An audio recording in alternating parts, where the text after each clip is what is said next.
So finally got the PCGS submission back. Door to door, when I shipped it to when I got it back was about 50 days, 50. So not bad for an economy.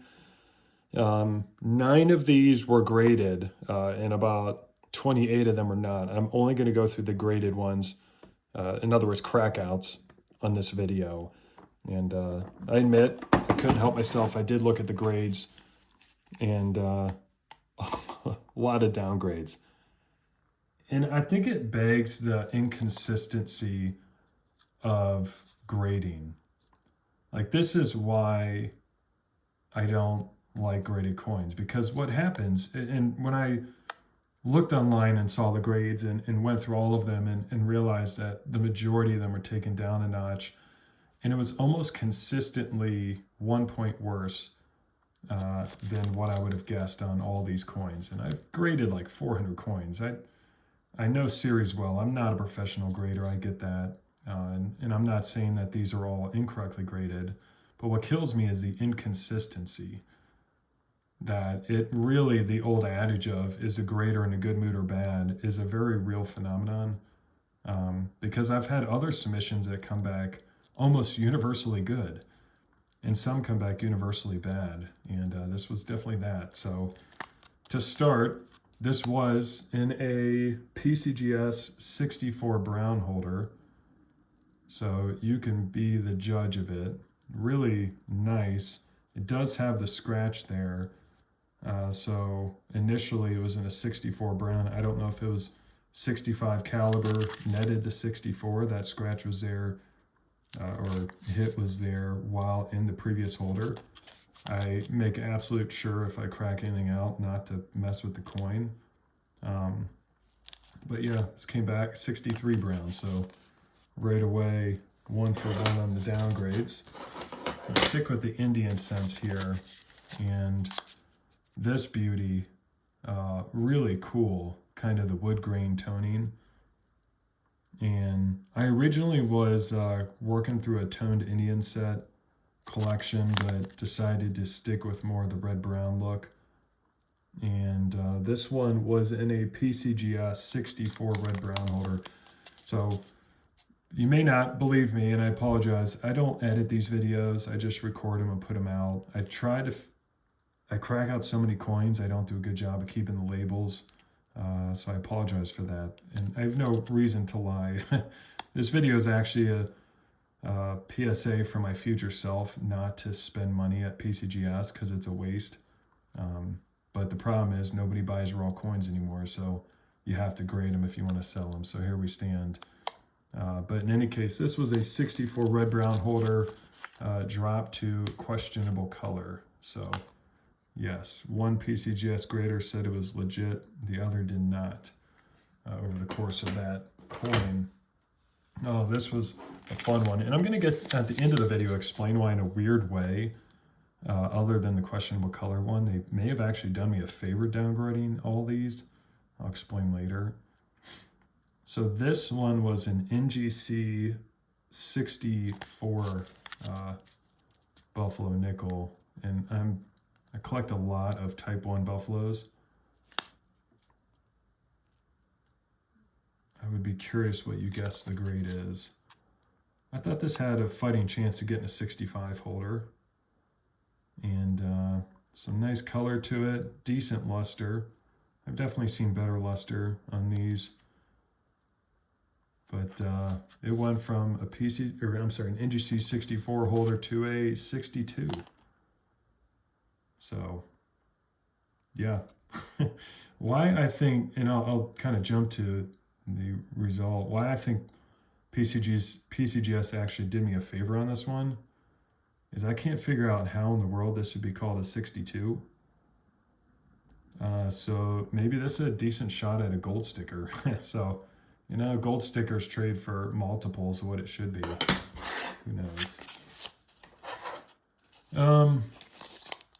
This one came in a PCGS 67 full step holder, and I cracked it out because I was working through Jefferson nickel set, like to keep them raw, and I've recently shifted to be more focused on ones that had rainbow toning.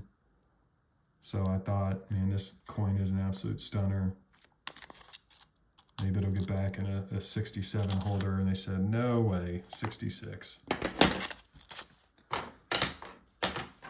Let's get to one that actually was an old Capital Plastics holder for 50 years. This just had the most wild toning, and just never really seen that before. And I get it, it's a bit unique, but this clearly was in this Capital Plastics holder for the majority of the life, and they did not think that was legit.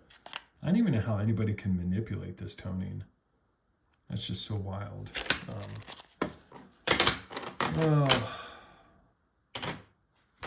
Let's interject a minor win in this. They obviously know how to grade Morgans, because this was the one coin that did not downgrade. This was in a PCGS 65 holder, and it came back 65. So when a win is a sideways move. Obviously, I don't recommend cracking with the purpose to regrade. That's really not a good idea. I don't do that. I'm super fortunate that, like, the net loss on this, while it's hurts my ego and pride far more than, like, the dollars and cents, while I don't like losing money, it doesn't bother me. I get this hobby is about the journey, and there's going to be costs, so don't feel bad about that. It's just what kills me is the reliance and the weight that we give to the grading companies. We pay them so much money to be the all-in judgers of truth, and yet that would be fine if they were consistent, but they're so inconsistent. Like, any one of these coins I could probably send back in 5 times and get 3 to 4 different grades. And it's just like, what are we doing as a hobby here? We've created an environment where now even coins at $100, people feel they need to send them in because nobody wants to buy raw coins anymore.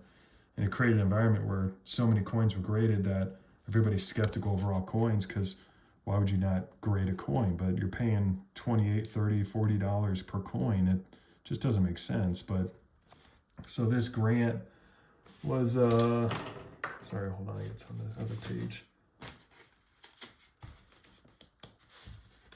This one in particular was in a PCGS 64, or hold on.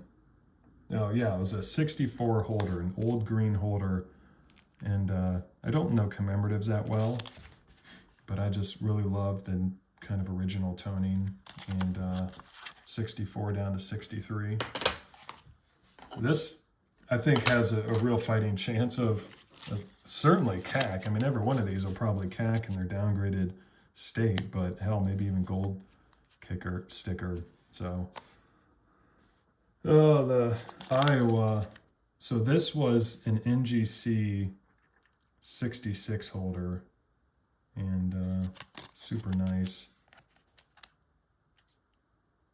Really cool coin, down to 65. And then one this was my little test subject. So this was also in a PCGS, old green holder. It was a, let's see, where is that? Bay Bridge. It was a 65. And it had some PVC, yellow, just kind of ugliness on the back, the reverse. So I was like, let's take a fighting chance and dip this thing. And I didn't really have any high hopes, honestly. I mean, it turned out pretty good, actually, for people who like blastaway coins. May or may not be your jam, but it went down a point, of course. And then this was another total flyer. This was an ICG 67 holder. And I was like, let's give it a shot, because if it came back PCGS 67, it would be worth a heck of a lot, but down to. And then lastly, I don't know if you call this a win, but I actually bought this raw, and super nice Pilgrim. And of course, we're programmed to think raw coins must be clean. So I was waiting for it to get a clean designation, and it did not. Actually got a 64. So I guess you can, it's not a very expensive coin, but a minor win. But I don't know. Yeah, to my future self, stop wasting money trying to get coins graded. Although I do have 3 other test submissions at PCGS, so stay tuned. You'll see more, and we'll see. I purposely sent these coins in separate submissions to kind of test the concept of different graders and different days, and are they all consistently tough or consistently easy? But yeah, appreciate it. Take care, everybody.